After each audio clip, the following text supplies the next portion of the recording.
పరలోకమందున మా ఘన తండ్రి, మీ ఉన్నతమైన ఘనమైన అతి శ్రేష్టమైన పవిత్రమైన నామానికి అనేకములను వందనాలు తండ్రి. ఇదిగో నాయన ఓ చరిత్రలోనికి వెళ్తుండగా తండ్రి, ఆలోచనను ఆసక్తిని పెంచండి నాయన. మీ పిల్లల జీవితాలు తండ్రి ఏ ఒక్కరిని వదిలిపెట్టకుండా బైబిల్లో ప్రతి ఒక్కరి జీవితాలను, అది కూడా మాకు పాఠాలుగా నిలిచే జీవితాలను రాయించి పెట్టారు. అందులో నుంచి ఒక జీవితాన్ని ఈరోజు ఆలోచిస్తుండగా జ్ఞానమును దానికి తగ ఆలోచనలు మాకు దయచేయమని ప్రాధాయపడుచున్నాం తండ్రి. ఎట్టి పరిస్థితుల్లోనూ మాకున్నటువంటి సొంత ఆలోచనలు, సొంత అభిప్రాయాలు ఇందులో బైబిల్ మీద రుద్దకుండా నాయన, చరిత్రను చరిత్రలాగా అర్థమయ్యే రీతిలో అందరికీ సాధారణమైన స్థితిలో చక్కగా ఆధ్యాత్మికంగా అర్థమవుటకు సహాయాన్ని కృపను అనుగ్రహించమని వేడుచు, ప్రారంభం నుంచి ముగింపు వరకు మీ సహాయాన్ని కృపను బ్రతిమిలాడుకొని ఈ ప్రార్థన క్రీస్తు పేరు అడుగుతున్నాను నా తండ్రి, ఆమేన్. ఈ యొక్క విలువైన సమయాన్ని ఇచ్చినటువంటి పరలోకమందున్న దేవుడికి నా హృదయపూర్వకంగా ఎంతగానో కృతజ్ఞతాస్తుతులు చెల్లించుచున్నాను. అదేవిధంగా చేరి వచ్చినటువంటి దేవుని పిల్లలైన ప్రతి ఒక్కరికి నా హృదయపూర్వకంగా అందరికీ శుభవందనాలు తెలియజేసుకుని అందరికి వందనాలండి. ఈరోజు మనం ఒక చిన్న పాఠాన్ని చూసుకొని వెళ్దాం. పాఠం పేరు అందరు రాసుకోవాల్సింది కోరుతున్నాను. ఇజ్రాయేలు చీలిక, వాటి పరిస్థితులు లేదంటే వాటి పరిణామాలు. మళ్ళొకసారి, ఇజ్రాయేలు చీలిక, వాటి పరిస్థితులు. ఇజ్రాయేలు చీలిక మరియు వాటి పరిస్థితులు. ఇదే లెసన్ని, ఇదే పాఠాన్ని ఎందుకు తీసుకోవాల్సి వచ్చిందంటే, అపోస్తుల కార్యముల గ్రంథములో కష్టం వచ్చిన తర్వాత శిష్యులందరూ చెదిరిపోయారు, కానీ దేవుణ్ణి విడిచిపెట్టలేదు. మనకు కూడా దేవుని దయ వల్ల చక్కగా జరుగుతున్న ఆరాధన కార్యక్రమం బాగానే ఉంది. దుష్టుడు చెదరగొడితే, ఏ ఒక్కరైనా తప్పిపోతే ఎంత ప్రమాదం. ఇజ్రాయేలు అనగానే చిన్న గోత్రము కాదు, అది అత్యంత ప్రబలించిన గోత్రము అని చెప్పడం జరిగింది. నేను సొలొమోను గారి చరిత్రను కూడా వివరిస్తున్నప్పుడు అదే చెప్పాను. ఇంకా మోషే గారి చరిత్రను వివరిస్తున్నప్పుడు మాత్రం 12 గోత్రాలని నేను ప్రస్తావించడం జరిగింది. అయితే ఇక్కడ చిన్న క్లారిటీ మీకు చెప్పడానికి నేను సంతోషిస్తున్నా. ఏంటంటే, ఇజ్రాయేలీయులు అనగానే చిన్న తెగ కాదు, దేవునికి అత్యంత ఇష్టకరమైనటువంటి తెగ. ఇజ్రాయేలు అనే పేరు యాకోబు గారికి ఉంటే, యాకోబు గారి సంతానము ద్వారా ప్రబలిందే ఈ గోత్రాలు. మళ్ళొకసారి, ఇజ్రాయేలీయులు అనే పేరు కేవలం ప్రజలకు వచ్చిన పేరు కాదు, అసలు యాకోబు గారికి దేవుడు ఎంతో ఇష్టపడి పెట్టినటువంటి పేరు. ఇజ్రాయెల్ అంటే ఏంటి? దేవునితో పోరాడి గెలిచిన వాడని అర్థం. ఇజ్రాయెల్కి పేరుకి అర్థం ఏంటిది? దేవునితో పోరాడి గెలిచిన వాడు. ఎవరు గెలిచారు? ఇజ్రాయెల్. ఏమన్నా గెలిచింది యాకోబు గారు. దైవ సేవకులు యాకోబు గారి చరిత్రను వివరించినప్పుడు మీరందరూ విన్నారు. క్లియరా? అయితే ఇప్పుడు ఇజ్రాయేలు పేరుకి అర్థం ఏంటిది? దేవునితో పోరాడి గెలిచినవాడు. ఇప్పుడు ఇజ్రాయేలీలు అనకంటే ముందు యాకోబు గారి సంతతి ఎంత? 70 మంది కుటుంబం మొత్తం కలిపితే. ఆ కుటుంబంలో 70 మంది అటు ఉంచితే, కేవలం పిల్లల వరకు, ఓన్లీ మగజాతి, కేవలం బాయ్స్ వరకు ఆలోచిస్తే 12 మంది. ఎంతమంది? 12 మంది. ఇప్పుడు ఈ 12 మందిలో మళ్ళీ దేవుడు ఏం చేసిండు? యోసేపు గారిని పక్క జరిపి అందులో యోసేపు గారి పిల్లల్ని యాడ్ చేశాడు. వారి పేరే ఎఫ్రాయిము, మనష్షే. ఇలా ఇప్పుడు యోసేపు గారిని పక్క జరిపిన తర్వాత ఇప్పుడు ఈ రూబెన్ నుంచి స్టార్ట్ చేస్తే చివర బెన్యామీను వరకు మనం లెక్కేస్తే 12 మంది పిల్లలు, గోత్రాలు. వీళ్ళనే ఏమంటారు అంటే గోత్రకర్తలు.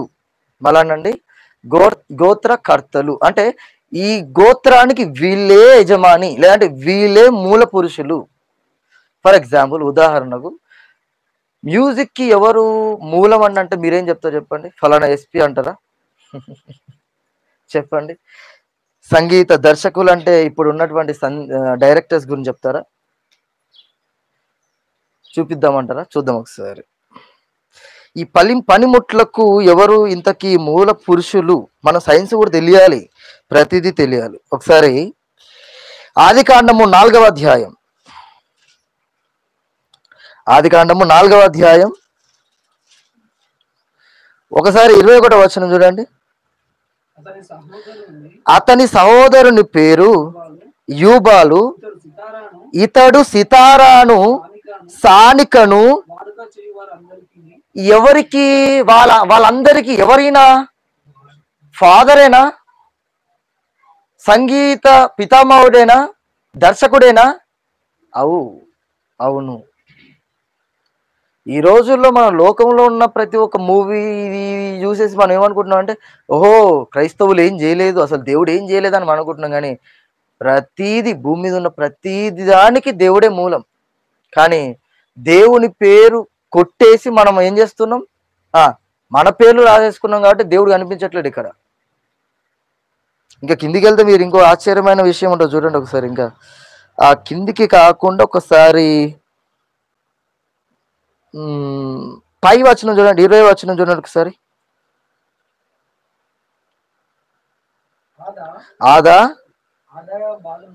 ఆదా ఏం చేసింది? యాబాలును కనెను.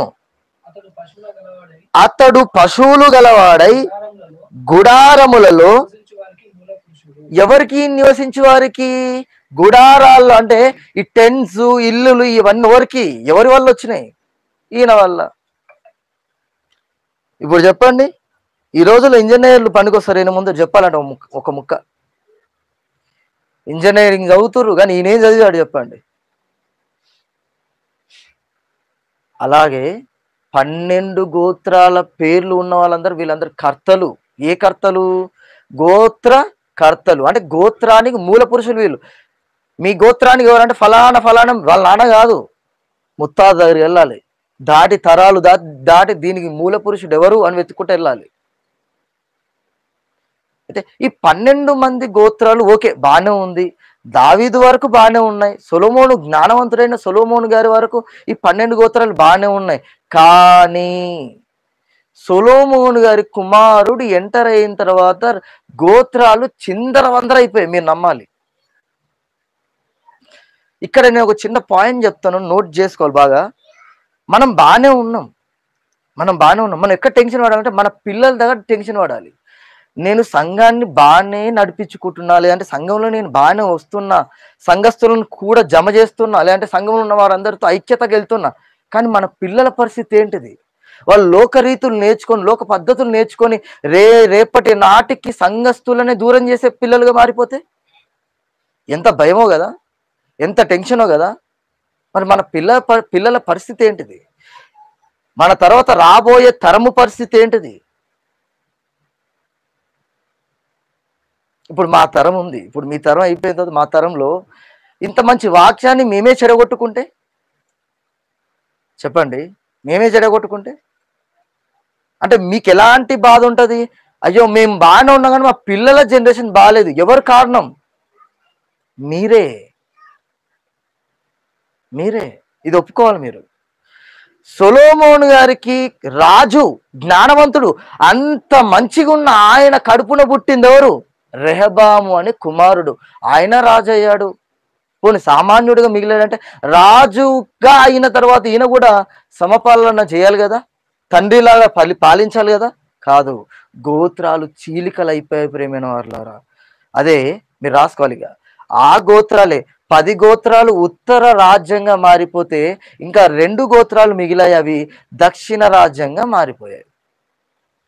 మళ్ళొకసారి, ఉత్తర రాజ్యంగా మారిపోయింది 10 గోత్రాలు, దక్షిణ రాజ్యంగా మారిపోయింది 2 గోత్రాలు. ఈ 10 గోత్రాలు ఏంటివి? రేబాము నుంచి స్టార్ట్ చేస్తే మరి 2 గోత్రాలు ఏంటివి? అందులో నుంచి ఒక యూదా గోత్రం తీయాలి, చివరి ఉన్నటువంటి బెన్యామీను గోత్రాన్ని తీయాలి.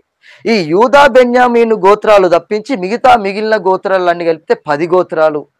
ఈ 10 గోత్రాలనే మనం ఉత్తర రాజ్యంగా పిలుస్తాం. ఈ 2 గోత్రాలనే దక్షిణ రాజ్యంగా పిలుస్తాం. అసలు ఈ గోత్రాల ముచ్చట ఎందుకు వచ్చింది? నాకు తలకెక్కట్లేదు మీరు అనొచ్చు. కానీ ఇవి మీరు గుర్తు పెట్టకపోతే, పెట్టుకోకపోతే డిసెంబర్ 25 మీరు వచ్చి కూడా వేస్తే చెప్పాలంటే. ఎందుకు? అదే యూదా గోత్రం నుంచి పుట్టిందే యేసు ప్రభు వారు. మరి చరిత్ర తెలియకపోతే ఎట్లా? అవునా కదా? మళ్ళొకసారి, రూబేన్ నుంచి మొదలు పెడితే 2 గోత్రాలు యూదా బెన్యామీను కట్ చేస్తే మిగిలిన గోత్రాలు అన్ని 10 గోత్రాలు. వాటిని ఉత్తర రాజ్యంగా పిలుస్తాం, వాటిని ఇజ్రాయేలు రాజ్యం అని పిలుస్తాం. ఇటు మిగిలిన 2 గోత్రాలు ఏవైతున్నాయి యూదా బెన్యామీను, అది దక్షిణ రాజ్యం, అనగా యూదా రాజ్యం అంటాం దాన్ని. అందుకే యూదులకు రాజు అని చెప్పి యేసుప్రభుల వారు పిలవడానికి కారణం ఏంటిది? ఇజ్రాయెల్ అందరూ సపరేట్ అయిపోయారు. ఇప్పుడు మిగిలిందే 2 గోత్రాలు, బెన్యామీను, యూదా. యూదులకు రాజు, ప్రభువా అని కొంతమంది గుర్తించారు, అందరూ గుర్తించలేదు. చివరిలో ఆయన ఎగతాళి చేస్తూ శిలువ మీద వేస్తున్నప్పుడు ఏం చేసిర్రు? హేళన చేశారు. యూదుల రాజువా, రా ప్రభువా అని. అది రాజు అంటే సామాన్యుడు కాదు, రాజు అంటే సామాన్యుడు కానేగాడు.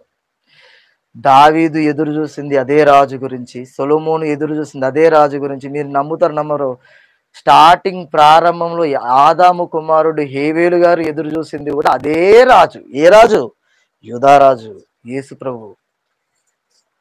అంత చరిత్ర ఆయనది. ఓకే, బానే ఉంది. ఈ 2 గోత్రాలు ఓకే విడిపోయాయి. అసలు ఈ విడిపోవడానికి కారకుడు ఎవరు ఇంతకీ? ఇప్పుడు ఇద్దరు మనుషులు బాగానే కలిసి ఉన్నారు, విడిపోవడానికి ఏదో కారణం ఉంటుంది కదా, అవునా కదా? ఒక 10 మంది బాగానే ఉన్నారు గ్రూప్స్, బాగున్నాయి 10 మందిలో 2 గుంపులు అయ్యాయంటే ఏదో కారణం ఉంటుంది కదా, 4 గుంపులు అయ్యాయంటే కారణం ఉంటుంది కదా, కారణం ఉంటుంది. ఉదాహరణకు మన భారతదేశం, పాకిస్తాన్ విడిపోవడానికి కారణాలు ఉన్నాయి, కారణాలు లేవా? ఎన్నో కోకొల్లలు. ఇక్కడ మీరు రాసుకోవాలి, యెరోబాము అనే దుర్మార్గ చర్యలు. ఆయన పేరేం పేరు? యెరోబాము. చూద్దాం ఇక ఈయన చరిత్రను చూసుకొని ముందుకెళ్దాం. పరిచయం రాసుకుంటే రాసుకోండి. రాజు పేరు ఇజ్రాయేలు రాజు అని రాసుకోండి. ఉత్తర రాజ్యం చెప్పాను కదా, ఉత్తర రాజ్యానికి ఇజ్రాయేలు రాజ్యానికి మాత్రం రాజు యెరోబాము. రాసుకున్న తర్వాత ఆయన ఎన్ని కాలాలు ఇజ్రాయేలు రాజ్యాన్ని లేదంటే ఉత్తర రాజ్యాన్ని పరిపాలించాడంటే 22 సంవత్సరాలు. ఎన్ని సంవత్సరాలు? 22 సంవత్సరాలు. ఈ 22 సంవత్సరాలు యెరోబాము అనే ఈయన రాజ్యాన్ని పరిపాలించాడు. బానే ఉంది. ఈయన తల్లిదండ్రుల పేర్లు ఏం పేర్లు? తల్లి పేరు జెరుహా, తండ్రి పేరు నెబాతు.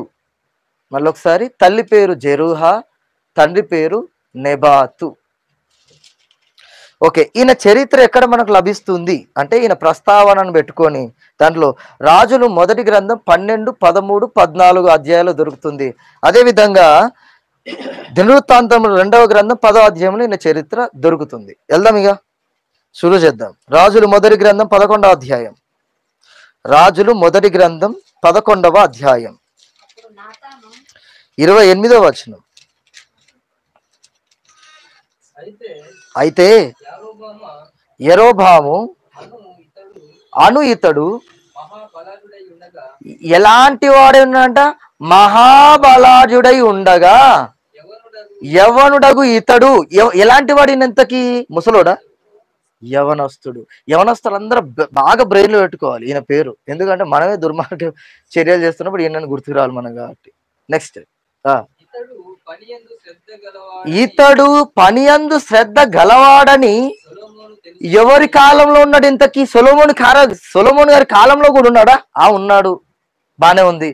సొలొమోను తెలుసుకొని యోసేపు సంతతి వారు చేయవలసిన భారమైన పని మీద.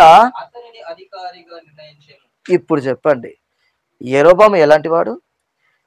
సొలొమోను గారి రాజ్యంలో ఒక అధికారి, ఒక పనివాడు. ఎవరు? ఈ యెరోబాము. మనందరికి ఎలాంటి ఆశలు ఉంటాయి? సాధారణంగా ఒక మంచి చైర్మన్ ఉన్నాడు అనుకోండి, ఆయన చైర్ చూసినప్పుడు మనకు ఒక ఆలోచన కలుగుతుంది, నేను కూడా ఆ చైర్మన్ పోస్ట్లో ఉంటే బాగుండు కదా, ఆ చైర్లో ఒక్కసారి కూర్చుంటే బాగుంటుంది కదా. ఈరోజు కాలంలో పరిస్థితులు, రాజకీయాల పరిస్థితులు కూడా చూడండి. ఒక ఆయన సీఎంగా కూర్చుంటే ఇంకా మిగతా రాజకీయంలో ఉన్న వాళ్ళు కూడా కలలు కన్నారా? ఏదో ఒక్క రోజు కూడా నాకు కూడా అలాంటి అవకాశం ప్రజలు ఇస్తే ఆ చైర్లో కూర్చొని ఒక్కసారి సీటుని తిప్పితే ఎంత బాగుంటుంది. ఆలోచనలు చూడండి, ఆలోచనలు. ఇది ఎందుకు చూపించడం జరుగుతుందంటే, సంఘంలో ఈ పోస్టులు, ఈ అధికారాలు ఉండొద్దు. ఫస్ట్ పాయింట్ ఏంటిది? సంఘంలో నువ్వు గొప్ప, నేను గొప్ప, నువ్వు అధికారి, నేను అధికారి, నీకు ఈ పోస్టు, నాకు ఈ పోస్టు, డిఎస్లు, పిఎస్ ఇవి ఉండొద్దు ఇక్కడ సంఘంలో. సంఘం ఏంటిదంటే ఉద్యోగాలు కాదు, సంఘంలో పదవులు కాదు, సంఘంలో రాజకీయాలు కాదు, సంఘంలో గొప్పలు కాదు. దేవుడు నన్ను ఏమంటాడు తెలుసు సూటిగా? నీకెంతవరకు సమయాన్ని ఇచ్చాడో అంతవరకు నా నోటి బూరగా ఉన్నంతే, ఎక్కువ చేయకని చెప్తాడు దేవుడు నాకు. ఏమని చెప్తాడు? స్ట్రైట్ ఫార్వర్డ్ చెప్పాలంటే చెప్పి సైలెంట్ అయిపోయి కూర్చో. దేవుడి మాటలు ఏంటి? చెప్పి సైలెంట్ అయిపోయి కూర్చో తప్పించి ఇదంతా నాదే అని పెత్తనం వద్దు. సంఘ కాపరులకు చెప్తున్న మాట, సంఘ సేవకులకు చెప్తున్న మాట, సంఘ విశ్వాసులకైనా దేవుడు చెప్తున్న మాట. అర్థమవుతుందా? నాకు ఈ అన్న తెలుసు, నాకు ఆ అన్న తెలుసు, నాకు ఈ దైవజనుడు తెలుసు, అంత పెద్ద స్పీకర్, ఇది కాదు ముచ్చట. దేవుడు ఏమంటున్నాడు? నీకెంత తెలిసినా, ఏది తెలిసినా ఏమంటాడు? నిన్ను కూర్చో, ఎంతవరకు ఉన్నావో అంతవరకు ఉండు. తక్కువగా ఉండాలి, నువ్వు ఎక్కువ వాడిగా ప్రవర్తించొద్దు. సంఘానికి బెంజ్ కారు వేసుకుని వచ్చినోడు కూడా ఏం చేయాలి చెప్పండి ఒక మాట? చైర్ అడగొద్దు, ఉన్న చాప మీద కూర్చోవాలి. ఎందుకు? నువ్వు బెంజ్ కారు మీద వచ్చాను కదా ముచ్చట ఇక్కడ, ముఖ్యం ఇక్కడ అది కాదు, నువ్వు ఎవరి దగ్గరకు వచ్చావని ముఖ్యం. ఇంకొక ముచ్చట చెప్పమంటారా? సంఘంలో సంఘ కాపరి కానీ సేవకుడు కానీ మీకు రమ్మని బొట్టు పెట్టి విలువద్దు. ఎవరిది సంఘం? దేవుడిది. పైవాడు అధికారి, పాలించేది ఆయన, మనుషులు కాదు.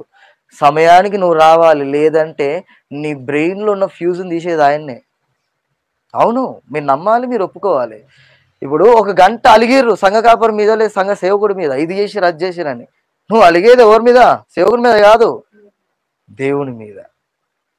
గుర్తు పెట్టుకో ఒకసారి. నువ్వు ఒక్కసారి సంఘ కాపరి మీద చేతేసావా, సేవకుడి మీద చేతేసావా, ఆయన నీ వల్ల బాధపడ్డా? రంగంలో దిగేది దేవుడే. మనకు తెలియక తైతక్కలు ఆడుతుంటాం కానీ అనొద్ది మాట. ఆయన మీద ఏ చేతు పడ్డా సేవకుడి మీద గుర్తుపెట్టుకోండి, ఊరుకోంది ఎవరిక్కడ? దేవుడే. నీ వల్ల నిమిషం బాధపడ్డా, గంట బాధపడ్డా, రోజంతా బాధపడ్డా సేవకుడు నేను ఉంచాడు. గుర్తుపెట్టుకోవాలి. యెరోబాము చరిత్ర ఇదే. అది యెరోబాము చరిత్ర కళ్ళ గట్టినట్టు చూపిస్తాడు దేవుడు. నాశనం, జీవితం స్వనాశనం చేసుకుంటున్నావు, నువ్వు జీవితాన్ని స్వనాశనం చేసుకుంటున్నావు. దేవునికి ఎంతవరకు విలువ ఇవ్వాలి, దేవుడు ఎంతవరకు లిమిట్స్ పెట్టాడు నీ జీవితంలో, ఎంతవరకు నీకు హద్దులు ఉన్నాయి, అదుపులు ఉన్నాయి, ఇవన్నీ గుర్తుపెట్టుకొని వెళ్ళాలి.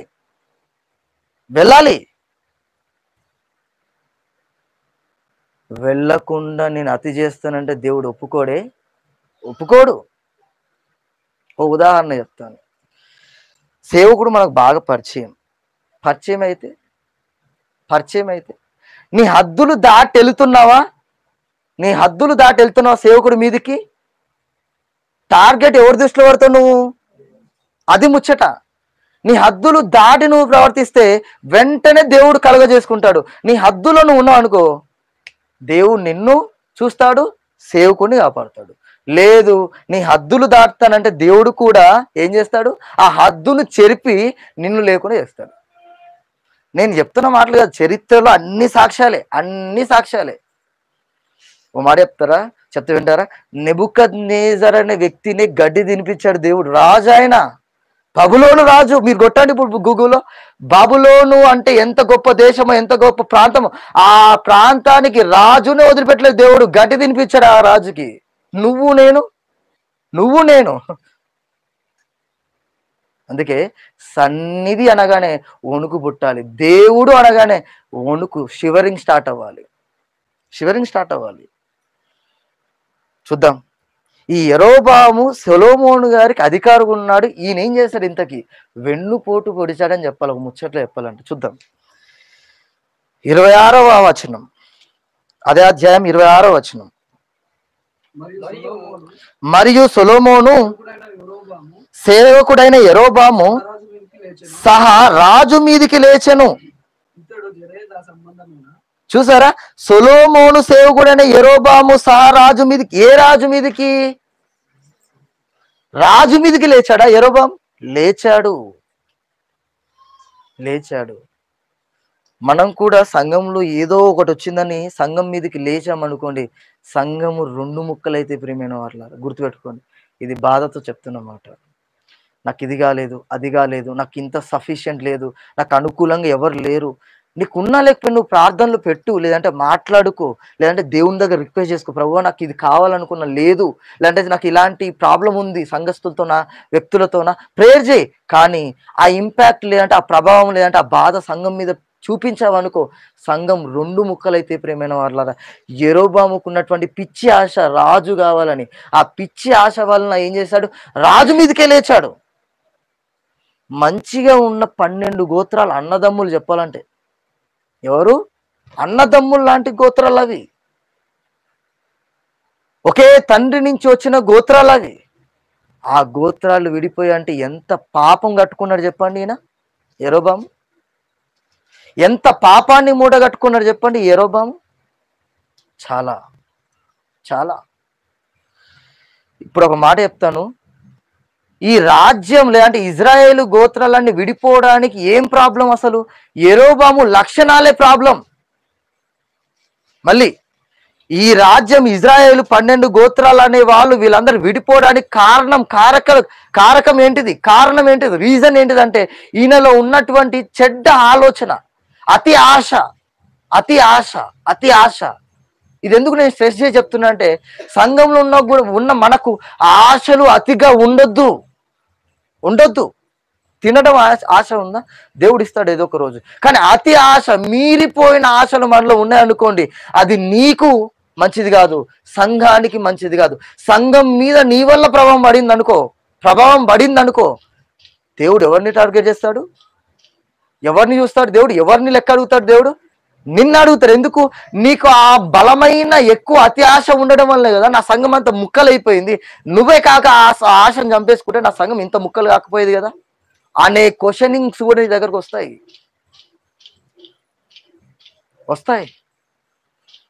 నీ సంఘం వదిలిపెట్టి ఒకసారి నీ ఇండ్లను ఆలోచించు. నీకున్న ఆశల వల్ల ఫర్ ఎగ్జాంపుల్ ఇంటి యజమానికి మితిలేనన్ని ఆశలున్నాయి. ఆ ఆశల వల్ల సంఘానికి సమయానికి రాలేకపోతున్నాడు. ఇంట్లో ఆ కుటుంబ ప్రార్థనలు పెట్టుకోవాలి. యాక్చువల్గా మీరందరూ అది జరగకపోతే దేవుడు కూడా లెక్క అడుగుతాడు కదా. ఇప్పుడు ఇంట్లో కుటుంబ ప్రార్థన లేదంటే ఆరాధన భర్త నడిపించాలి. ఆయన కోరికల వల్ల ఆరాధన కూడా జరగకుండా, ఈ సంఘానికి సమయానికి రాకుండా, బైబిల్ సమయానికి చదవకుండా, ప్రార్థన సమయానికి చేయకుండా ఉండడం వల్ల వీటి వల్ల ఎలాంటి ప్రమాదం? దేవుడు కుటుంబం అంతా విడిపోయినట్టుగా చూస్తాడు. ఎందుకు? ప్రార్థనకి రావట్లేడు, బైబిల్ చదవట్లేడు, కుటుంబ ప్రార్థన లేవు, సంఘానికి సమయానికి రావట్లేడు. ఈ 4 ప్రాబ్లమ్స్ ఏం చేశాయి? పిల్లలు కూడా దేవుని పైన ఏకాగ్రత పోయేటట్టు చేశాయి. కుటుంబంలో ఉన్న యజమానురాలు కూడా ఆ దానిపైన దృష్టి పెట్టడం తగ్గించింది. ఎందుకు? యజమానుడు లేడు కాబట్టి దృష్టి తగ్గించింది. అదే యజమానుడు ఉంటే ఇవన్నీ సరిగ్గా నడిచేవి. ఇప్పుడు క్వశ్చనింగ్ ఎవరు చేస్తాడు? దేవుడు. ఎవరికి? యజమానుడికి. అంటే నీ అతి ఆశల వలన అన్ని ఆగిపోతున్నాయి ఆత్మీయ పరిస్థితులు అంటే ఆలోచించండి. మన అతి ఆశల వలన ఒకరిని ఎక్కువగా దేవుడు నిన్ను వాళ్ళని పొరుగు వారిని ప్రేమించమన్నాడు. ఈ అతి ఆశ వలన ఎదుటి వాళ్ళని ప్రేమించలేకపోతున్నాం. ఎదుటివాడు మనకంటే మంచిగా పాట పాడుతున్నాడు, ద్వేషం వచ్చేస్తుంది, ఊరికనే కోపం వచ్చేస్తుంది. వాడు ఎందుకు నాకంటే ఎదిగిపోతున్నాడు, వాడు ఎందుకు నాకంటే గొప్ప కనబడుతున్నాడు, వాడినే అందరు ఎందుకు ప్రేమిస్తున్నారు, వాడినే అందరు ఎందుకు పొగుడుతున్నారు. ఈ కోపాలు, ఈ ద్వేషాలు, ఈ మత్సరం ఇలాంటి ఎందుకు బయటికి ఉవ్వెత్తున ఎగిసిపడుతున్నాయి అంటే నీలో ఉన్నటువంటి ఆ భయంకరమైన జబ్బు లేదంటే రోగం.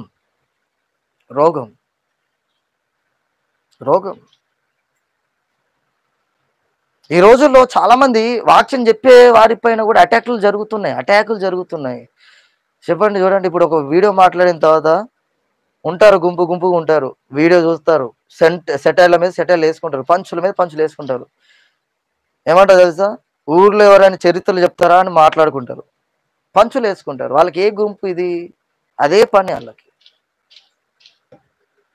ఇవన్నీ ఎలాంటివంటే ఒక మత్సరం, ఒక కుళ్ళు లాంటివి. ఇవన్నీ బయటకు వస్తుంటాయి. ఎందువలనంటే మనలో ఉన్న చెడ్డ లక్షణం వల్ల, అతి కోరిక వలన, అతి ఆలోచన వల్ల, అతి చెడ్డ లక్షణం వల్ల ఇవన్నీ బయటికి పడుతున్నాయి. యెరోబాము గారికి ఉన్నది కూడా అక్షరాల అదే అతి ఆశ. దేనిపైన? రాజుగారి చైర్ పైన. మరి ఈయనకి ఎక్కడ అవకాశం దొక్కింది? ఈయనకి ఎక్కడ అవకాశం దక్కిందంటే యెరోబాము గారి దగ్గర. చూద్దాం యెరోబాము గారు ఏం మాట్లాడారు ఇంతకి. యెరోబాము గారు ఏం మాట్లాడారు ఇంతకి. రాజులు మొదటి గ్రంథం 12వ అధ్యాయం మొదటి వచనం చదవండి ఒకసారి. రాజులు మొదటి గ్రంథం 12వ అధ్యాయం మొదటి వచనం.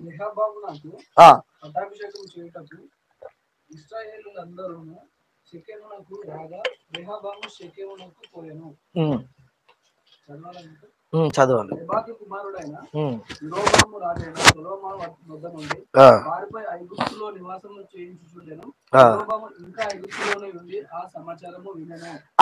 ఇప్పుడు చూడండి, రెహబాము ఇప్పుడు ఎవరి కుమారుడు? సొలొమోను గారి కుమారుడు. ఈయన ఒక్కవేళ రాంగ్ స్టెప్ ఏదైనా తీసుకుంటే వెంటనే నేను జొరబడాలని ప్లానింగ్లు ఎవరున్నారు ఇంతకీ? యెరోబాము. ఎక్కడైనా చిన్న మాట తప్పినా, మాట జారినా, లేదంటే ఎవరికైనా బాధ కలిగించేది ఏం చేసినా ఈ రాజుగా ఫెయిల్ అయితే వెంటనే యెరోబాము ఎలాంటి ప్లానింగ్ చేసిండు? మిగతా వాళ్ళని లాక్కొని వెళ్ళాలి, నేను రాజు అయిపోవాలని ప్లానింగ్లో ఉన్నాడు. ఎవరు? యెరోబాము గారు. అంటే తండ్రి తర్వాత కుమారుడికి తండ్రి లక్షణాలు రావాలా వద్దా? రావాలి. ఇక్కడ ఒక ముచ్చట చెప్తున్నాను. సొలొమోను గారి ప్లేస్లో, తప్పుగా అనుకోవద్దు, సొలొమోను గారి ప్లేస్లో కాస్త తండ్రి అయిన దేవుని పెట్టుకోండి. రెహబాము గారి ప్లేస్లో మనల్ని పెట్టుకుందాం. యెరోబాము ప్లేస్లో కాస్త ఏం తప్పుగా అనుకోకండి, సాతాను పెట్టుకుందాం. కాస్త క్లియర్గా అర్థమవుతుంది. తండ్రి అయిన దేవుడి లక్షణాలు పిల్లలుగా మనకు రావాలా వద్దా? రాకపోతే సంఘాన్ని సాతాను చీలికలు చేసి బయటికి లాక్కొని వెళ్తాడు. సంఘం లేకుండా చేసేది ఎవరు? యెరోబాము ప్లేస్లో కాస్త సాతాను అనుకోని సాతాను లాక్కొని వెళ్ళిపోతాడు. అందుకనే మనకు క్రొత్త నిబంధనలు ఏమని రాయబడింది? మీలో అంటే ఈ భూమిలో దేవుడు విత్తనాలు జల్లిన తర్వాత సాతాను ఏం చేస్తున్నాడు? ఎత్తుకొని వెళ్ళడానికి ట్రై చేస్తున్నాడు. ఎప్పుడు అవకాశం దొరుకుతుందని. నువ్వు అవకాశం ఇవ్వడమే ఆలస్యం, ఇవ్వడమే తరుణం. ఆ తరుణం వెంటనే వచ్చేసి ఆ వాక్యాన్ని లాక్కొని వెళ్ళిపోతున్నాడు. ఎలా తెలుస్తుందండి మాలో నుంచి వాక్యం వెళ్ళిపోయిందంటే? నువ్వు వాక్యం విన్న తర్వాత నీ నోట్ల నుంచి బూతులు రావద్దయ్యా, కోకొల్లలు వస్తున్నాయంటే అర్థం ఏంటిది? నీ ముఖం, నీలో వాక్యమే లేదా? ఒక మాటలో చెప్పాలంటే ఏం వాక్యం వింటున్నావు అసలు? పేరుకు మాత్రం వింటున్నావా? ఎవరి కోసం వింటున్నావు? ఎవరు ఆయన బాధపడో దీని బాధ ఇవన్నీ ఎవరికి చెప్పండి ఒకసారి. ఇవన్నీ ఎవరికి? వినకపోతే ఆయన ఇవి వద్దు, ఈ సెంటిమెంట్స్ వద్దు. వినకపోతే ఎవరికి నష్టం? నా జీవితం నాకే నష్టం. వినకపోతే ఎవరికి నష్టం?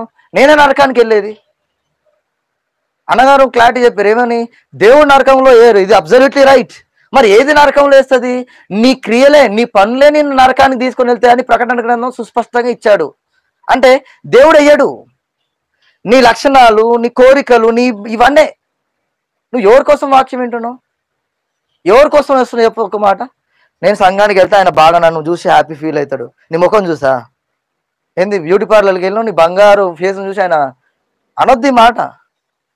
నీ ముఖం ఎవడు కావాలి చెప్పు ఒక మాట. సీరియస్, ఇది చిల్లర అనిపిస్తుంది. ఇదంతా చిన్న సంఘంలో కూడా ఇలాంటివన్నీ. నువ్వు ఫంక్షన్కి వెళ్ళిపోతే ఏదో పాటిస్తున్నావు అంటే ఏదో అనుకోవచ్చు. ఇది ఫంక్షనా? ఫంక్షన్ నాటి ఒక ఆయన నెక్స్ట్ ఫంక్షన్ కాదన్నట్టు. ఎందుకు? చికెన్ ముక్క వాళ్ళేదండి. ఇలాంటి దుర్మార్గులు కూడా ఉన్నారు ఫంక్షన్ దగ్గర. సంఘంలో కూడా ఏంటి తెలుసా? సేవకుడు సెల్యూట్ కొట్టలేదు, మరి రావా నెక్స్ట్ వారం నుంచి? ఇలాంటి దుర్మార్గులను వదిలిపెట్టాడు దేవుడు. ఒక ముచ్చట్లో చెప్పాలంటే ఎందుకోసం వస్తున్నావు ప్రశ్నేసుకో. నువ్వు వచ్చి ఏం చేస్తున్నావు సంఘంలో? కుటుంబాలు ఇక్కడ బంధుత్వాల కోసం కూడా సంఘానికి రావద్దు. నా బంధుత్వం ఓడికి కావాలి. బంధుత్వాల కోసం సంఘానికి వస్తున్నావా? నీ కోసం నువ్వు సంఘానికి వస్తున్నావా? లేదంటే ఎవరి కోసం వస్తున్నావు? బంధుత్వాలను తగలబెడతావు. నువ్వు దేవుని కంటే దేనికంటే ఎక్కువ అయితే ప్రయారిటీ ఇస్తావో, స్థానాన్ని ఇస్తావు, అప్పుడు దేవుడు దాన్ని తగలబెడతాడు. గుర్తుపెట్టుకో. దేవునికి ఫస్ట్ ప్లేస్ని ఇవ్వాలి. ఇవ్వకుండా నా బంధువులు దేవుడు ఏమంటాడు తెలుసా? కాల్ చేస్తా అంటాడు డైరెక్ట్. లేకుండా చేస్తాడు ఆయన. బంధువుల, స్నేహితుల, నీకు ఇష్టమైన వ్యక్తుల. ఓ మాట చెప్పమంటారా, నీ జీవితంలో నీ గుండె మీద కూడా ప్రేమ ఉండొద్దు నీకు ఎక్కువ. ఇక ఇదే ఫైనల్. నీకు అర్థం కావాలి. ఇక నీ గుండె నీకు హార్ట్ బీట్ ఇస్తున్నటువంటి ఈ గుండె మీద కూడా అంతగానో ఎక్కువ ప్రేమ ఉండొద్దు. దేవుని కంటే దేనికి ఎక్కువగా ప్రయారిటీ ఇవ్వద్దు. మరి దేనికి ఇస్తున్నావు చెప్పు ఒకసారి? ఇన్ని రోజులు దేనికి ఇచ్చావు చెప్పు ఒకసారి? యెరొబోము దేనికి ఇస్తున్నాడు? పదవికి. మరి సొలొమోను గారు దేవుణ్ణి అంతగా ఆరాధించి దేవుని గురించి అంత గొప్ప జ్ఞానవంతుడిగా ఉంటే ఈయన దగ్గర అధికారిగా ఉన్న ఏం నేర్చుకోవాలి యెరొబోము? చెప్పండి. పోనీ యెరొబోమును వదిలిపెడదాం. తండ్రి తర్వాత కుమారుడు ఎంత మంచి పనులు నేర్చుకోవాలి తండ్రి దగ్గర నుంచి. ఇది తండ్రి స్థానం.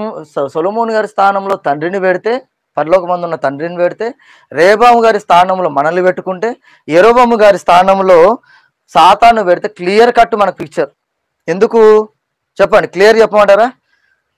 దేవుడు మనకు లక్షణాలు నేర్పించమని పంపిస్తే యెరొబోము గారి లాగా లక్షణాలన్నీ విడగొట్టుకొని వెళ్తున్నాం. అదే సమయం అనుకొని ఏం చేసింది సాతాను? దొరికిండ్రా నాకు బిడ్డ అనుకొని నిన్ను జరగొట్టి, నీతో ఉన్నవాడిని జరగొట్టి తీసుకొని వెళ్తున్నాడు ఆడికి. అది ఎవరి గుంపు? అది లోకపు సహవాసం. ఇక నువ్వు చెడ్డ లక్షణాల్లో ఉంటావు. చెడ్డ రాజ్యం అదంతా. అవునా కదా? లోకరాజ్యం పాపంతో నిండిందా, పరిశుద్ధతతో నిండిందా? నైట్ అయింది, ఆరాధన అయిపోయింది, పరిశుద్ధుల గుంపు ఈడు ఉంటుంది, అందులోంచి ఒకళ్ళు వెళ్తారు ఎక్కడికి? సినిమా టాకీస్ ముచ్చట్లు. ఏ సినిమా రిలీజ్ అయింది, ఏ హీరో, ఏ హీరోయిన్, ఎంత రేటింగ్ వచ్చింది, వెళ్ళినావా సినిమాకి, బాగుందా రివ్యూ? నువ్వు వచ్చి ఏం నేర్చుకుంటున్నావు అసలు? ఇక్కడికి వచ్చి రివ్యూలు ఆడడానికి వెళ్తున్నావా, లేదంటే నేర్చుకొని బ్రతకడానికి వెళ్తున్నావు? మళ్ళా మనకు అన్ని నవ్వులాట అవుతున్నాయి, కానీ మన పనులు, మన పాపక్రియలు ఒకరు చచ్చిపోయిన తర్వాత రా బిడ్డ అని లాక్కుని వెళ్తాయి. అప్పుడు మన కాళ్ళేళ్ళు మొక్కినా కూడా నీ క్రియలు, నీ పనులు నేనేమంటే తెలుసా? చీ దరిద్రుడా, చేసేవాడిని చేసి ఇప్పుడు ఏమో బతిమలాడుతున్నా అంటారు. చేస్తాను. అప్పుడప్పుడు మీకు మంచి గుర్తు పెట్టుకొని అద్దం దగ్గర వెళ్ళినప్పుడు మీ ముఖం చూసుకొని నవ్వడానికి కొద్దిసేపు ఎంత మంచి బిడ్డవు అని. ఎందుకు? ఇటు పాపం చేస్తావు పరిశుద్ధత అంటావు, ఇటు పాపం చేస్తావు మన సంఘం అంటావు. అద్దంలో చూసుకొని ఒకసారి ఆ క్వశ్చన్ చేసుకోండి. మన మీద మనకి చిరాకు వస్తుంది, మనకే చిరాకు వస్తుంది. ముఖం మీద పింపుల్ వస్తే నీ ముఖం నీకు నచ్చదు. I right? అది ఉండొద్దని ప్రయత్నం చేస్తావు. నీ జీవితంలో ఇన్ని పాప కోరికలు ఉన్నా కూడా అద్దం కూడా పోయి నీ అందాన్ని చూసి అబ్బా నీకంటే అందగాడు ఎవ్వరు లేడు భూమి మీద, నీకంటే అందగా ఎవ్వరు లేదు భూమి మీద. ఏంది ఇవి ముచ్చట్లు చెప్పండి? రాజ్యం చీలికైపోయింది. ఒక్క మాట చూద్దాం ఒకసారి. 12వ అధ్యాయంలో చివరిగా ఇక్కడ 8వ వచనం చూడండి. 8వ వచనం. ఇక్కడ రెహబాము ఇంత పాపపు పని చేయడానికి కారణం ఏంది చూద్దాం ఒకసారి, ముగించేద్దాం. అయితే అతడు 12వ అధ్యాయం 8వ వచనం.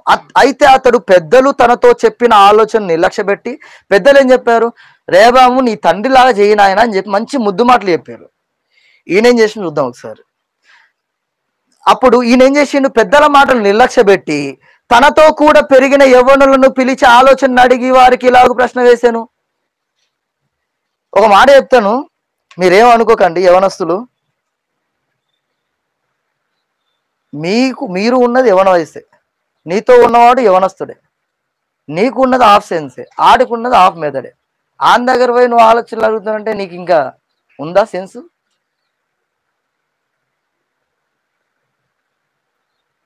ఓ ఫ్రెండ్ అంటున్నాడంట, ఇద్దరు క్రిస్టియన్సే. అరే మొన్న పోయిన ఆదివారము పోయిన చర్చికి, ఈరోజు బాగా వర్క్ ఉంది, ఏం చేద్దాం చెప్పురా అని అంట. చర్చికి మళ్ళీ వచ్చే వారం వెళ్ళొచ్చరా, ఈ వారం కూర్చుని హోంవర్క్ చేద్దాం అని అంట. ఎవరు? సహా ఫ్రెండు. నీ తోటి వయసు ఉన్నవాడికి అలాంటి పనికి మళ్ళీ ఆలోచనలు వస్తాయి, అలాంటి సలహాలు వస్తాయి. ఒకసారి నీకంటే పెద్ద వయసులో ఉన్న వాళ్ళని అడుగు ఒకసారి. నన్ను అడిగితే నేనైతే పెద్దవాళ్ళ ఆలోచనలు వేసుకుంటా. నిజం. ఎందుకంటే నాతోటి వయసులో ఉన్నవాడికి ఆని సలహాలు తీసుకొని నేను సలహా, నాకున్నది అదే హాఫ్ మైండ్, ఆనుకున్నది అదే హాఫ్ మైండ్. ఇది తెలిసిన తర్వాత కూడా ఎట్లా ఆలోచన తీసుకుంటాను చెప్పండి ఒకసారి. మనకంటే పెద్దవారి ఆలోచనలు, వివాహం అయ్యి జీవితం మీద అనుభవం పెరిగి అన్నిట్లో ఆరి తేరిన వాళ్ళ దగ్గరికి వెళ్ళి ఇది అదే అని అడిగితే తెలుస్తుంది. అప్పుడప్పుడు జర్నీలో ఉన్నప్పుడు అన్న నేను ఖచ్చితంగా సలహాలు అడుగుతా, అన్న ఇది ఇది ఇట్లా చేస్తే ఎట్లుంటుంది, ఇది ఇట్లా చేస్తే ఎట్లుంటుంది, సలహాలు తీసుకుంటా ఉంటా. ఎందుకంటే నాతోటి వయసులో ఉన్న వారి దగ్గర సలహాలు తీసుకుంటా చెప్పండి నేనేం చేస్తా. ఇంకో మాట చెప్పమంటారా, మనకంటే పెద్ద వయసులో ఉన్న వారి దగ్గరికి వెళ్తే బూతులు రావు, సిగ్గుశరం వస్తుంది చెప్పాలంటే. మనతోటి వారి దగ్గర ఉంటే ఏమొస్తుంది, డబల్ మీనింగ్ డైలాగ్స్ నేర్చుకుంటాం. వాడి మీద పంచులు వేయడం, నువ్వు వాడి మీద పంచులు వేయడం, సరిపోయింది ఇద్దరికిద్దరిగా. నువ్వు ఈ గుర్రమే సార్, నువ్వు గాడిదే ఆడు గాడిదే, గాడిద కలిసి ఏమైంది, అడ్డగాడిదలైంది. నీకంటే పెద్దవారి వయసులు తీసుకో ఆలోచనలు. వాక్యాన్ని ఇలా ఆలోచించాలి ప్రేమైన వాళ్ళు. కానీ రేబాం ఏం చేశాడు, సమవయస్కుల ఆలోచన తీసుకున్నాడు. వాళ్ళు ఏం చేశారు చూడండి ఒకసారి. అప్పుడు 9వ వచనం చూడండి. అప్పుడు వాళ్ళు చెప్తున్న ఆలోచన, మా మీద నీ తండ్రి ఉంచిన కాడిని చులకన చేయడని నాతో చెప్పుకొనిన ఈ జనులకు ప్రత్యుత్తరం ఇచ్చుటకు ఏ ఆలోచన మీరు చెప్పుదురని రేవం అడిగినప్పుడు వాళ్ళు చెప్తున్నారు, అప్పుడు అతనితో కూడా ఎదిగిన ఆ యవనస్తులు ఈ ఆలోచన చెప్పిరి, నీ తండ్రి మా కాడిని బరువైనదిగా చేసెను గాని నీవు దానిని చులకనగా చేయవలనని నీతో చెప్పుకున్న ఈ జనులకు ఇలాగూ ఆజ్ఞయిమ్ము, ఆర్డర్ అని చెప్తున్నారు ఈ పెద్ద మనుషులు. ఎవరు? ఫ్రెండ్స్, పనికిమాల ఫ్రెండ్స్. చూడండి ఒకసారి. నా తండ్రి నడుము కంటే నా చిటికన వేలు పెద్దదిగా ఉండును. నా తండ్రి మీ మీద బరువైన కాడిని పెట్టను సరే, నేను ఆ కాడిని ఇంకా బరువుగా చేయుదును. నా తండ్రి చెబుకులతో మిమ్మల్ని శిక్షించాను సరే, నేను కొరడాలతో మిమ్మల్ని శిక్షించదును. ఇది బాగుంది ఇదేమన్నా, దీనికంటే నేను ఇంకా డబల్ శిక్షిస్తాను అంటున్నాడు. ఈ బుర్రుందా లేదా ఈ సలహా చెప్పే యవనస్తులకి? దీన్ని యాక్సెప్ట్ చేస్తాడైనా? చూద్దాం ఒకసారి. 13వ వచనం చూడండి. అప్పుడు రాజు పెద్దలు చెప్పిన ఆలోచన నిర్లక్ష్య పెట్టి యవనులు చెప్పిన ఆలోచన చొప్పున వారికి కఠినముగా ప్రత్యుత్తరం ఇచ్చి ఇట్లు ఆజ్ఞాపించెను. విన్నాడా యవనస్తుల మాట? నువ్వు కూడా గుర్తుపెట్టుకో, నీ తల్లి మాటను ఎక్కువ వింటున్నావా, నీ తోటి స్నేహితుడి మాట ఎక్కువ యాక్సెప్ట్ చేస్తున్నావా? తల్లిదండ్రులను పక్కన పెట్టి ఎవడో అనొద్దు అనామకుడు వచ్చి ఆడు ఆలోచన చెప్తా నువ్వు యాక్సెప్ట్ చేయడం ఏంది? చదువుకున్నావా లేదంటే? సరే, అమ్మ మాటలు వదిలిపెట్టి నాన్న మాటలు వదిలి, ఎందుకంటే వాళ్ళు శరీర రకంగా ఆత్మీయ మాటలు అడిగావు ఎప్పుడైనా? ఆత్మీయంగా బలంగా వాకింగ్ చెప్తున్న వారికి ఫోన్ చేసి, అన్నా బ్రదర్ ఇగో నాకు ఇది వచ్చింది థాట్, ఇది కరెక్టా, నిజమా, అబద్ధమా, నేను ఎట్లున్నా, నా జీవితం ఎట్లుంది, నేను ఇంకేమైనా మార్చుకునేది ఉందా, నాలో ఇలాంటివి ఉన్నాయి పోవట్లేవు, ఏం చేయాలి అడుగుతావా? అడగం. స్నేహితుల దగ్గర పోతాం, అరే ఈ కాలం ఇట్లనే ఉండాలిరా అంటాడు. అయిపోయి నీ కాళ్ళు ఎగిరేసుకుంటావు, ఆడు కాళ్ళు ఎగిరేసుకుని ఇంకేముంది. ఇలానే మన పతనం జరుగుతుంది యవ్వన జీవితంలో. నేను బ్యాప్టిజం తీసుకున్న టైంలో ఈ అధ్యాయం చదువుతున్నప్పుడు నాకు అర్థమైన ఆలోచన ఇదే. స్నేహితుల మాటలు వింటే ఖచ్చితంగా లోకంలో జీవితం కలిసిపోతుంది. అదే దేవునిలో ఎదిగిన సేవకుల మాటలు వింటే జీవితం దేవునిలో కట్టబడుతుంది. మీరు 100% చెప్తాను, ఇప్పటికీ స్నేహితుల మాటలు వింటున్నారు కదా మీరు? చెప్పండి, ఎవ్వరు కొట్టరు తిట్టరు కదా, జైల్లో కూడా పెట్టరు. వింటున్నారు. ఫేస్ రీడింగ్ ప్రకారంగా, సైకాలజీ ప్రకారంగా అర్థాలు ఉంటాయి. ఆన్సర్ ఇవ్వట్లేరు అంటే దానికి అర్థాలు అవే. ఆన్సర్ ఇచ్చిన తర్వాత కూడా కొంచెం చిన్న ఉంటాయి అర్థాలు వేరు. స్మైలింగ్కి, ఆ కనుబొమ్మలకి, ఆ చూపులకి అర్థాలు వేరు. ఇంకా ఫ్రెండ్స్ మాటలే వింటున్నారు, మీ స్నేహితుల మాటలే. ఏం చేయాలరా ఏంది?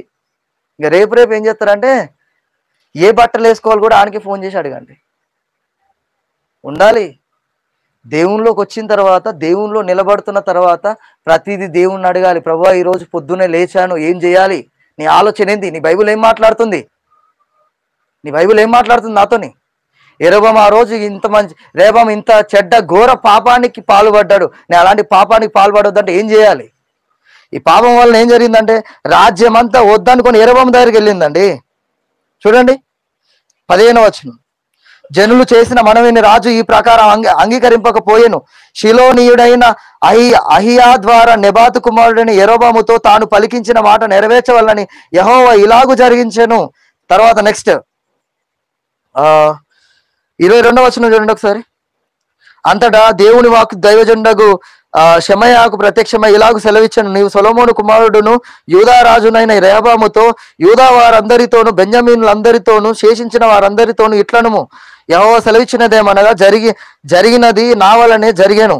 మీరు ఇజ్రాయేలు వారగు మీ సహోదరులతో యుద్ధము చేయుటకు వెళ్ళక అందరూ మీ ఇండ్లకు తిరిగిపోవుడి. కాబట్టి వారు యెహోవా మాటకు లోబడి దేవుని దానిని బట్టి యుద్ధమునకు పోక నిలిచిరి. ఇజ్రాయేలు చీలిక దేవుని ప్లానింగ్ లో ఉంది, కానీ రెహబాము బ్రతుకు చెడిపోవడం దేవుని ప్లానింగే కాదు. నీకు శ్రమలు, కష్టాలు, ఇబ్బందులు, నా జీవితం ఎందుకు ఇట్లా కావాలి, నువ్వు ఇబ్బంది పడుతున్నావు, కానీ నీ జీవితం ఒక మలుపుకు మల్లాలని దేవుడు ప్లానింగ్ చేస్తే నీలో చెడ్డ లక్షణాలు, పనికిమాల కోరికలు, పనికిమాల ఆలోచన నువ్వే రప్పించుకొని నీ జీవితాన్ని, బంగారు జీవితాన్ని నువ్వే నాశనం చేసుకుంటున్నావు. ఇజ్రాయేలు చీలిక ప్లానింగ్ ఎవరిది చెప్పాలి? దేవుడిది. కానీ ఇక్కడ యెరోబాము ఏమనుకున్నాడంటే నా ప్లానింగ్ అనుకున్నాడు. రెహబాము ఏమనుకున్నాడంటే నేను ఇంకా శిక్షించినా నా దగ్గరనే పడుంటారు జనం అనుకున్నారు.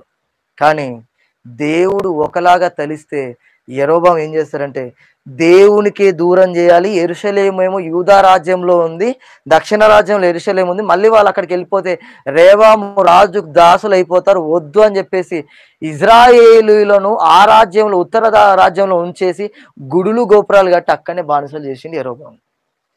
అంటే ఇప్పుడు చెప్పండి, నీ జీవితంలో, నా జీవితంలో దేవుడి ఆలోచనలు వేరు, కానీ మన ప్లానింగ్స్ అన్ని వేరు. ప్రేమైన వాళ్ళారా, మీరు నమ్ముతారు నమ్మరు, కొన్ని తరాల వరకు యెరోబాము గారి జీవితాన్ని దేవుడు గుర్తుపెట్టుకుంటూనే ఉంటాడు. ఏమన్నా తెలుసా? యెరోబాము నడిచిన నడకల్లోనే యెహోయాహాజు నడిచాడని గుర్తు చేస్తుంటాడు. యెరోబాము నడిచినట్లుగానే ఆహాజు కూడా నడిచాడని చెప్తాడు దేవుడు. ఇంత బాధాకరంగా రాజులు వెళ్ళినా కూడా యెరోబాముని దేవుడు గుర్తు చేస్తున్నాడంటే ఎంత భయంకరమైన బ్రతుకు ఆలోచించండి. ఇప్పుడు నీకు నాకు ప్రశ్న ఏంటంటే, నేను చనిపోయిన తర్వాత దేవుడు వేసే ప్రశ్న ఏంది? దేవుడు గుర్తు చేసుకునే జీవితం ఏంటిది?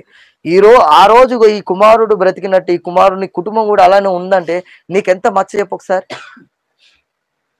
నేను అదే అడిగాను, మనం చనిపోయిన తర్వాత మన పిల్లల పరిస్థితి ఏంది? సంఘం పైన, సంఘానికి ఇంకా జత చేసే పిల్లలుగా, హార్డ్ వర్కింగ్ చేసే పిల్లలుగా మారిపోతారా, లేదా సంఘాన్ని చీలికలు చేసే పిల్లలుగా, రాక్షసులుగా మారిపోతారా పిల్లలు? దయతో పిల్లలకు మంచి జ్ఞానాన్ని ఇద్దాం, అలాగే మనకు కూడా సరైన జ్ఞానాన్ని అందుకుందాం. లేని ఎడల మన జీవితం సర్వనాశనం. కాబట్టి చిన్న ప్రార్థన చేసుకొని ముగించేసుకుందాం. ప్రార్థన.